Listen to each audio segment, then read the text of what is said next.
What's up, people? Real John King here again with another random road story. This is a local story.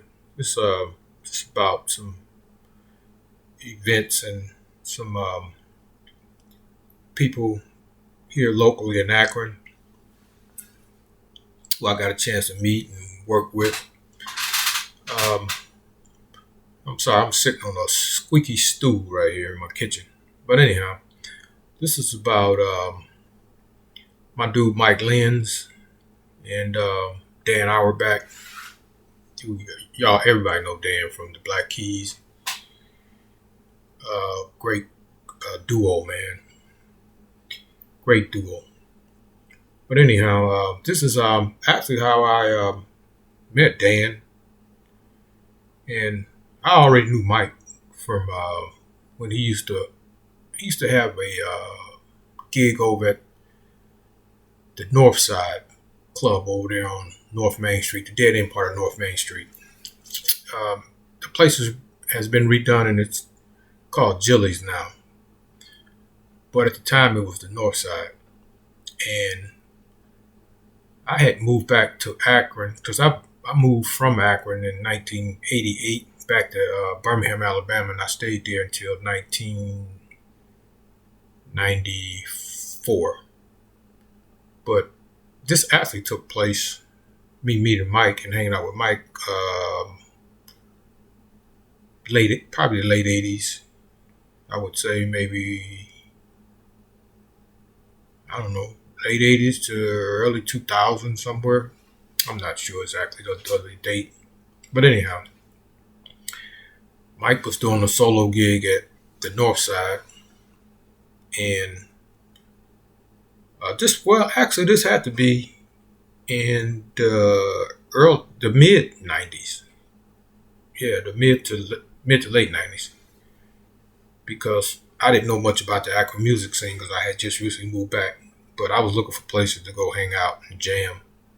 So I ran across that place, and Mike was a real good guitarist, harmonica player, singer. And he did some authentic blues, man. He did some really good blues. I dug his stuff a lot. So I used to go over there and hang out with him. I think it was a Tuesday night. And he used to let me get up and play with him all the time, man. I really, really enjoyed that tremendously. So it was kind of a regular thing for me to go over there on Tuesdays and hang out. So I was over there one night and Dan Auerbach came in and he played some guitar and sang. And I think he was a student at Akron U at the time. He was like a real young dude, man. And Dan was doing some really good blues stuff too, man. He was singing and playing his guitar, man. And I'm like, this little dude here is just the shit, man. So what had happened was, I had got off the road full time doing comedy at this time. It's like I got off the road full time in 1998. I had toured for 15 straight years. Got burnt out. My son was about 13 at the time. He had got to be a little bit of a handful for my wife to handle, and I'm a family man. I figured I need to come home and get off the road and make sure that my son was raised properly and was able to get out of high school at least. I figured that's the least I could do. But anyhow, so after I had stopped touring doing comedy, I started a little landscaping business. Me and my son started, as a matter of fact. It was called John and Son's Yard Service. And it wasn't a big business, although I did make some good money doing it.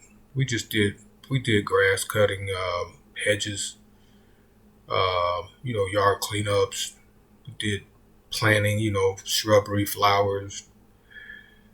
Mulch beds was my expertise. I was the man for a while doing doing mulch beds. I would get calls constantly to design and cut and do mulch beds. But anyhow, get back to the original story. So I was only working locally, and I would go out of town only on the weekends. Maybe during the week I'd do like a short trip to like maybe Sandusky, or maybe I go down to Columbus, or just some of the cities really close. And so, like I said, I met Dan because I'm hanging out over there at the north side, and there was a lady that saw me at Hilarity's Comedy Club, saw my comedy show, and then at the end I would play harmonica. So she worked at Sumner Nursing Home, and she asked me if I would be willing to come over to Sumner and play some music for some of the residents there. And I was like, sure, I'd love to. So she said, I could pay you like $50 an hour. Would that be enough for you? And I was like, it sure will be. And I'd be glad to come over there and do it. So I used to go over there, I think every Thursday. And I would play for an hour for the residents there. It was a nursing home, by the way. So, but then they had event that was coming up. It was around Christmas time, and they wanted me to come over there and play for a Christmas party that they had. They wanted me to play I think for an hour, because before I was only playing about 45 minutes an hour. Actually, they wanted me to play more than an hour. They wanted me to play a little bit longer.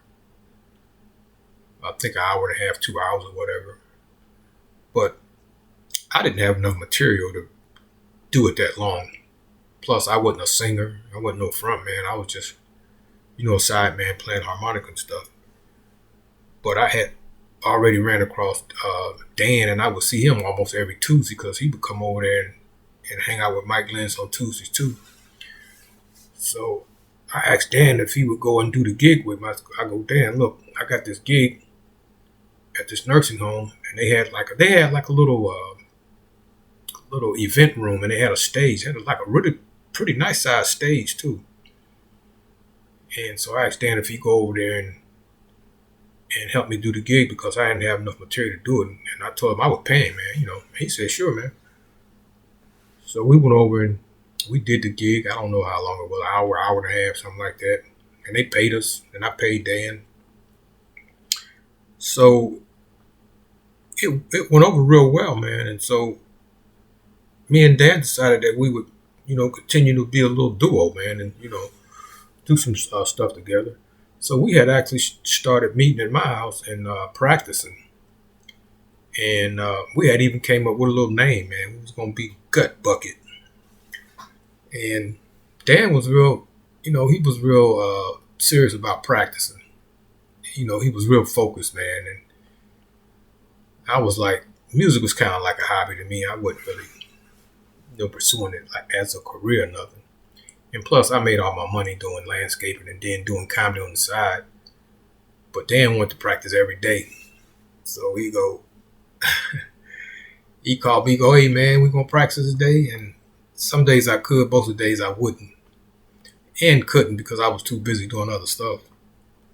So I think after a while, Dan got frustrated, man, trying to get me to practice. Because like I said, he wanted to practice every day. And I couldn't do it every day. So it just kind of fizzled out. And had I known that brother was going to go ahead and get a record contract and be famous, man, I'd have spent more time and effort practicing. Because it don't surprise me at all, man, that Dan made it as big as he did, because he was good. He had a lot of talent. He was focused. He definitely had the work ethics. He was adamant about practicing. That's what he really wanted to do more of.